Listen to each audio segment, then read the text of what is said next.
Assalamualaikum warahmatullahi wabarakatuh. Perkenalkan, nama saya Siska Tetra Oktaviani dari kelas SI20C Sistem Informasi Universitas Nusa Putra. Di sini saya ingin mempresentasikan mengenai perancangan sistem informasi pengolahan data laporan hasil produksi dan sistem penggajian pada PT Longpin Indonesia.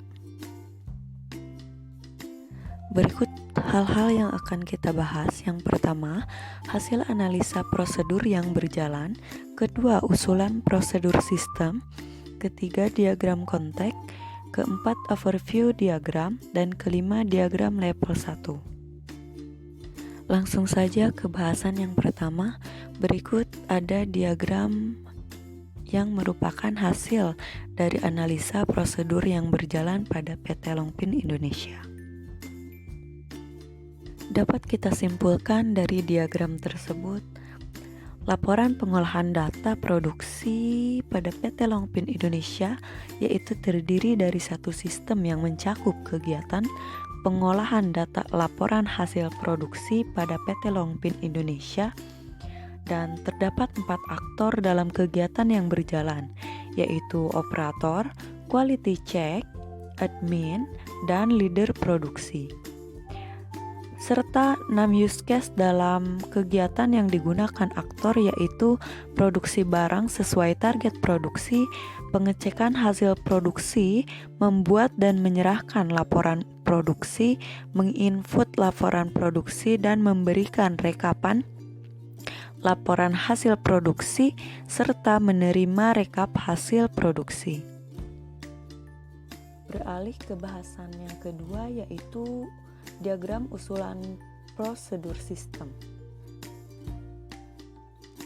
Pada diagram tersebut menggambarkan berbagai alur aktivitas dalam sistem yang sedang dirancang, bagaimana masing-masing alur, decision yang mungkin terjadi, dan bagaimana mereka berakhir.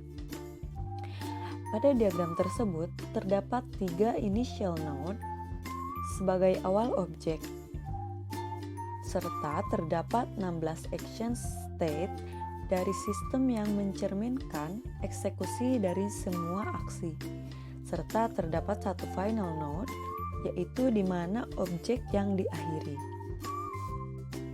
Berikut bahasan yang ketiga, yaitu diagram konteks. Di sini saya sudah menampilkan diagram konteks dari sistem penggajian di PT Longpin Indonesia. Dari diagram konteks tersebut secara lengkap kita dapat mengetahui bahwa pada diagram tersebut memiliki 3 entitas eksternal, yaitu pegawai, personalia, dan direktur.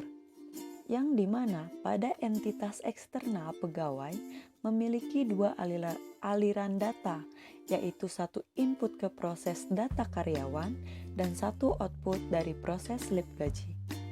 Entitas eksternal personalia memiliki 3 data flow, yaitu 2 input dan 1 output. Sedangkan direktur memiliki 5 aliran data yang terdiri dari 3 input dan 2 output. Lanjut ke bahasan yang keempat, yaitu terdapat overview diagram, di mana di sini saya menampilkan diagram overview dari pencatatan data serta perhitungan gaji karyawan yang ada di PT Longpin Indonesia. Diagram konteks kemudian diturunkan ke level 0 atau biasa disebut dengan overview diagram, sehingga proses menjadi 3, yaitu pencatatan data, perhitungan gaji karyawan, dan pembuatan laporan. Meski terjadi penurunan, data flow pada masing entitas eksternal tidak berubah. Contoh, pada pegawai yang tetap memiliki 2 data flow, yakni slip gaji dan data karyawan. Untuk di level 0 sudah harus memiliki data store seperti data store karyawan, jabatan, slip, dan upah. Bahasan yang kelima, yaitu diagram level 1. Di sini saya menampilkan 3 diagram pada level 1, yang dimana level 1 ini terbagi menjadi 3 proses. Berikut penjelasan dari ketiga diagram tersebut. Untuk level 1 proses 1 yaitu dari proses pencatatan data diturunkan menjadi 3, yaitu data karyawan, data jabatan, dan upah per jam serta lembur.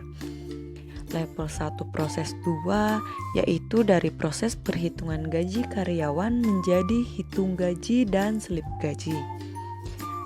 Selanjutnya, proses ketiga yaitu dari proses pembuatan laporan menjadi laporan data karyawan dan laporan gaji karyawan. Ya, mungkin hanya itu yang dapat saya sampaikan. Kurang dan lebihnya mohon dimaafkan. Wassalamualaikum warahmatullahi wabarakatuh.